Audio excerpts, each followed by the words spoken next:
தமிழகத்தில் உள்ள 762 முதுநிலை மருத்துவ மேற்படிப்பு இடங்களுக்கான கலந்தாய்வு இன்று நடைபெறுகிறது.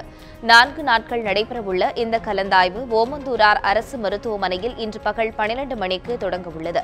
இதையடுத்து கலந்தாய்வில் கலந்து கொள்ளும் மருத்துவர்களுக்காக சிறப்பு ஏற்பாடுகள் செய்யப்பட்டுள்ளன. முன்னதாக சென்னை உயர்நீதிமன்ற உத்தரவுப்படி இந்திய மருத்துவ கவுன்சில் விதிகள் அடிப்படையில் முதுநிலை மருத்துவ மேற்படிப்பிற்கான தரவரிசை பட்டியலை தமிழக அரசு வெளியிட்டது. இந்த பட்டியல் தமிழ்நாடு சுகாதாரத்துறை இணையதளத்தில் வெளியிடப்பட்டுள்ளது. இந்த பட்டியலில் கிராமப்புற மருத்துவமனைகளில் சேவை செய்வோருக்கு 80% இடம் அளிக்கப்பட்டுள்ளதாக தெரிவிக்கப்பட்டுள்ளது. மருத்துவம், பல் மருத்துவ படிப்புகளில் சேர்வதற்கான தேசிய அளவிலான பொது நுழைவுத் தேர்வை நேற்று நாடு முழுவதும் 11 லட்சம் பேர் எழுதினர்.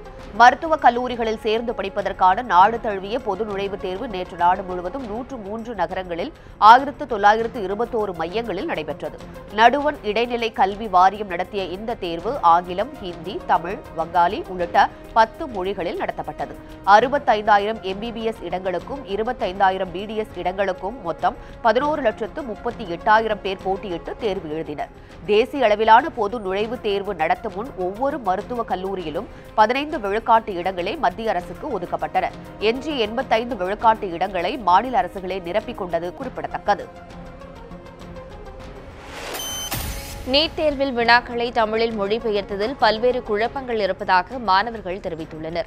நீட் தேர்வு எழுத சென்ற மாணவர்களை முழுக்கை சட்டை அணிய விடாமலும், கம்மல் தோடு உள்ளிட்ட நகைகளை அணிய விடாமலும் தேர்வுக்கூடத்தில் கெடுபிடி செய்தனர்.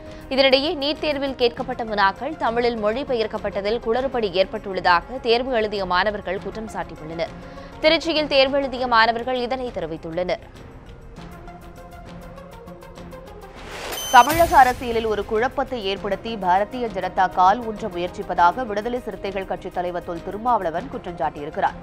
பெரம்பலூரில் ஒரு நிகழ்ச்சியில் கலந்து கொண்ட பின்னர் செய்தியாளர்களுக்கு பேட்டியளித்த அவர் இவ்வாறு தெரிவித்தார். மேலும் நீட் தேர்வில் சோதனை என்ற பெயரில் மாணவர்களுக்கு பெரும் அவமதிக்கும் செயல் நடந்திருப்பதாகவும் திருமாவளவன் குற்றம் சாட்டினார். தமிழக மாணவர்களின் சட்டை கிழிக்கப்பட்டு நீட் தேர்வு நடைபெற்றதன் மூலம் தமிழர்களின் தன்மானத்தை இழக்கச் செய்த முதலமைச்சர் எடப்பாடி பழனிசாமி பதவி விலக வேண்டும் என்று தமிழ்நாடு முஸ்லிம் முன்னேற்றக் கழக தலைவர் ஜவாஹிருல்லா வலியுறுத்தியுள்ளார். கும்பகோணத்தில் அவர் செய்தியாளர்களுக்கு அளித்த பேட்டியின் போது இவ்வாறு தெரிவித்தார். நீட் தேர்வு எழுதிய மாணவர்கள் முழுக்கை சட்டையுடன் வந்தவர்கள் தங்களுடைய சட்டையை அறுத்துவிட்டு கிழித்துவிட்டு போகக்கூடிய அவல நிலை ஏற்பட்டது. ஒட்டுமொத்த தமிழர்களுடைய தன்மானத்துக்கு ஏற்பட்டிருக்கக்கூடிய தலைக்குனிவாக இருக்கின்றது.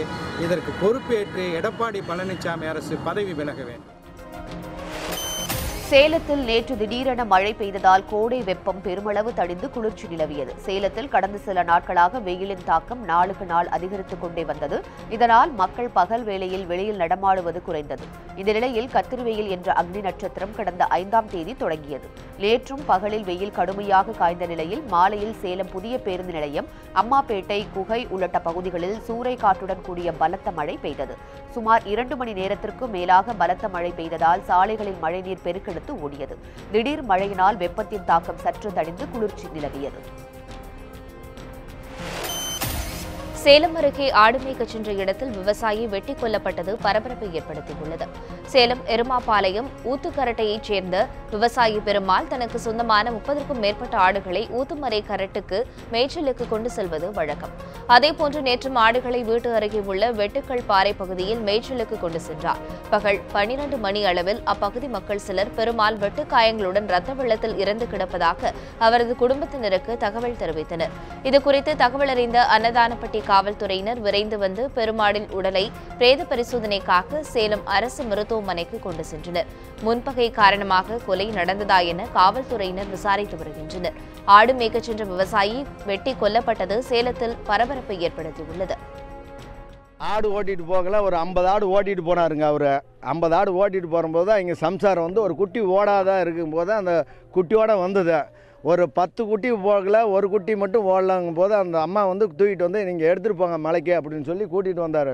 வீடு வந்து திரும்பலிங்களா பார்க்கும்போது டர்ன் ஆகிட்டார். அதெல்லாம் அப்படி அவருக்கு அந்த மாதிரி ஆள் கிடையாதுங்க. அந்த மாதிரி ஒரு மனசாட்சிக்கு ஒரு விரோதமான ஆள் கிடையாது. கள் இறக்க தமிழக அரசு அனுமதி வழங்க வேண்டும் என கொங்குநாடு மக்கள் தேசிய கட்சியின் பொதுச் செயலாளர் ஈஸ்வரன் கோரிக்கை விடுத்திருக்கிறார். ஈரோடு மாவட்டம் பெருந்துறையில் கொங்குநாடு மக்கள் தேசிய கட்சியின் மாவட்ட செயலாளர்கள் கூட்டம் நடைபெற்றது. இந்த கூட்டத்தில் கலந்து கொண்ட ஈஸ்வரன் செய்தியாளர்களிடம் பேசினார். அப்போது தமிழகம் முழுவதும் மதுக்கடைகள் அடைக்கப்பட்டிருக்கும் நிலையில் தென்னை பனைகளிலிருந்து கள்ளிறக்கி விற்க அரசு அனுமதி வழங்க வேண்டும் என்று ஈஸ்வரன் கோரிக்கை விடுத்தார். ஆறுகள் இணைப்பு திட்டத்தை மத்திய அரசு செயல்படுத்த வேண்டும் என்றும் ஈஸ்வரன் அப்போது கேட்டுக் கொண்டார். கண்ணகி பெருவிழாவை முன்னிட்டு பூம்புகாரில் இருந்து தேனி மாவட்டம் கம்பம் கண்ணகி கூட்டத்துக்கு சுடர் ஓட்டம் தொடங்கியது. பாண்டிய மன்னனின் தவறையே சுட்டிக்காட்டி நீதியை நிலைநாட்டிய கண்ணகியின் புகழை போற்றும் வகையில் நாம் தமிழர் கட்சியின் வீரத்தமிழர் முன்னணியின் சார்பில் இந்த ஆண்டு முதல் கண்ணகி பெருவிழா கொண்டாடப்படுகிறது. இதனையொட்டி நாகப்பட்டினம் மாவட்டம் பூம்புகாரில் காவிரி ஆறு கடலில் கலக்கும் இடத்தில் வழிபாடு செய்யப்பட்டது. பின்னர் கடற்கரையில் உள்ள கண்ணகி சிலைக்கு மாலை அணிவித்து தீபம் ஏற்றி மரியாதை செலுத்தப்பட்டது. கண்ணகி சிலையிலிருந்து சுடர் ஏந்திய வீரத்தமிழர் முன்னணியினர் தொடர் ஓட்டமாக மயிலாடுதுறை வந்தடைந்தனர். இந்த பேரணி வரும் 10ஆம் தேதி கம்பத்தில் உள்ள கண்ணகி கூட்டத்தில் நிறைவடைகிறது. இந்த விழா நடத்தப்படும். தமிழ் பாரம்பரியமிக்க மக்கள்கிட்ட கண்ணகி யாரு, கண்ணகி வாழ்ந்த காலத்தில் நம்ம பண்பாடு என்ன, நாகரிகம் என்ன, தமிழரின் ஒருமைப்பாடு என்னங்கிறத கொண்டு சேர்க்கும் வகையில் இந்த கண்ணகி பெருவிழாவை இனி வருடந்தோறும் சித்திரை பௌர்ணமி முழு நிலவுக்கு 3 நாள் முன்னதாக இங்கே தொடங்கி சித்திரை பௌர்ணமி அன்று கண்ணகி கோயிலில்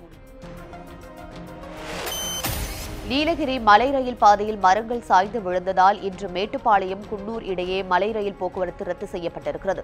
கோவை மாவட்டம் மேட்டுப்பாளையம் கல்லாறு உள்ளிட்ட பகுதிகளில் நேற்று பலத்த காற்றுடன் கூடிய மழை பெய்தது. காற்றின் வேகம் காரணமாக நீலகிரி மலை ரயில் பாதையில் பல இடங்களில் மரங்கள் வேருடன் சாய்ந்து தண்டவாளங்களில் விழுந்துள்ளது. இதனால் மேட்டுப்பாளையம் குன்னூர் இடையே இன்று மலை ரயில் போக்குவரத்து ரத்து செய்யப்படுவதாக தெற்கு ரயில்வே அறிவித்துள்ளது. தண்டவாளத்தில் சாய்ந்துள்ள மரங்களை வெட்டி அகற்றிய பின்னர் மீண்டும் போக்குவரத்து தொடங்கும்.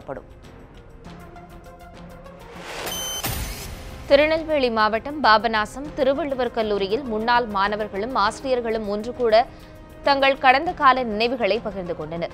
திருநெல்வேலி மாவட்டம் அம்பாசமுத்திரம் அருகே உள்ள பாபநாசம் திருவள்ளுவர் கல்லூரியில் முன்னாள் மாணவர் சங்க கூட்டம் நேற்று நடைபெற்றது.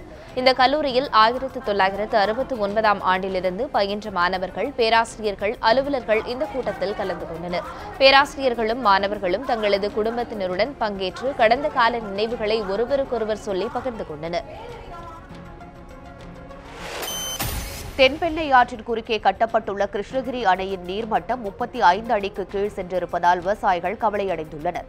கர்நாடக மாநிலத்தில் தோன்றும் தென்பெண்ணை ஆறு தமிழகத்தில் கிருஷ்ணகிரி, தருமபுரி, திருவண்ணாமலை மாவட்டம், விழுப்புரம், கடலூர் மாவட்டங்கள் வழியாக பாய்ந்து சென்று கடலில் சேர்கிறது. இந்த ஆற்றின் குறுக்கே கிருஷ்ணகிரியிலும் திருவண்ணாமலை மாவட்டம் சாத்தனூரிலும் அணைகள் கட்டப்பட்டுள்ளன. பெங்களூருவில் வீணாகும் கழிவு நீரை சுத்திகரித்து தென்பெண்ணை ஆற்றில் விடுவதால் கிருஷ்ணகிரி அணையில் எப்போதும் தண்ணீர் இருக்கும். இதனால் 10,000 ஏக்கர் நிலப்பரப்புக்கு 2 பருவங்களில் பாசன வசதி கிடைத்து வந்தது. தற்போது பருவமழை பொய்த்து கடும் வறட்சி நிலவி வருவதால் 10 ஆண்டுகளுக்கு பின் அணையின் நீர்மட்டம் 34 அடியாக குறைந்துள்ளது. நீர்வரத்து நொடிக்கு 23 கனஅடியாகவும் நீர் வெளியேற்றம் 12 கனஅடியாக உள்ளது. இதனால் நீர்ப்பாசனம் பாதிக்கப்படும் என்று விவசாயிகள் கவலையடைந்துள்ளனர். தூத்துக்குடி மாவட்டம் கோவில்பட்டியில் தேசிய அளவிலான ஹாக்கி போட்டியை தமிழக அமைச்சர்கள் தொடங்கி வைத்தனர். கோவில்பட்டியில் தமிழ்நாடு விளையாட்டு மேம்பாட்டு ஆணையத்தால் செயற்கை புல்வெளி ஹாக்கி திடல் அமைக்கப்பட்டுள்ளது. இந்த திடலில் தேசிய அளவிலான ஹாக்கி போட்டி நடைபெற்றது. கிழக்கு கடற்கரை ரயில்வே அணி, இந்தியன் ஓவர்சீஸ் வங்கி அணி ஆகியவற்றினிடையே நடைபெற்ற போட்டியில் 2-1 என்ற கோல் கணக்கில் கிழக்கு கடற்கரை ரயில்வே அணி வெற்றி பெற்றது. ஆட்டத்தின் 31வது நிமிடத்தில் கிழக்கு கடற்கரை ரயில்வே அணி வீரர் சுரேஷ் டொப்போ ஒரு கோல் அடித்தார். 55வது நிமிடத்தில் கிழக்கு கடற்கரை ரயில்வே அணி வீரர் உபேந்திரா ஒரு கோல் அடித்தார். 61வது நிமிடத்தில் இந்தியன் ஓவர்சீஸ் வங்கி அணி வீரர் முத்துச்செல்வம் ஒரு கோல் அடித்தார். விருதுநகர் மாவட்டம் ஸ்ரீவில்லிபுத்தூரில் நடைபெற்ற மாநில அளவிலான ஐவர் கால்பந்தாட்ட போட்டியில் வத்தலகுண்டு அணி முதல் பரிசை வென்றது. ஸ்ரீவில்லிபுத்தூர் CMS மேல்நிலைப் பள்ளியில் மாநில அளவிலான ஐவர் கால்பந்தாட்ட போட்டி நடைபெற்றது. இதில் நெல்லை, மதுரை, திண்டுக்கல், சென்னை, திருச்சி உள்ளிட்ட மாவட்டங்களைச் சேர்ந்த 50க்கும் மேற்பட்ட அணிகள் பங்கேற்று விளையாடின. நேற்று நடைபெற்ற இறுதிப் போட்டியை சட்டமன்ற உறுப்பினர் சந்திரபிரபா தொடங்கி வைத்தார். இதில் மதுரை, வத்தலகுண்டு அணிகள் விளையாடின. விறுவிறுப்பாக நடைபெற்ற இந்த ஆட்டத்தில் 1-0 என்கின்ற கணக்கில் வத்தலகுண்டு அணி வெற்றி பெற்று கோப்பையை தட்டிச் சென்றது. இத்துடன் வைகிற செய்திகள் நிறைவு பெறுகிறது. அண்மை செய்திகளுக்கு இணைந்திருங்கள் நியூஸ் 7 தமிழுடன்.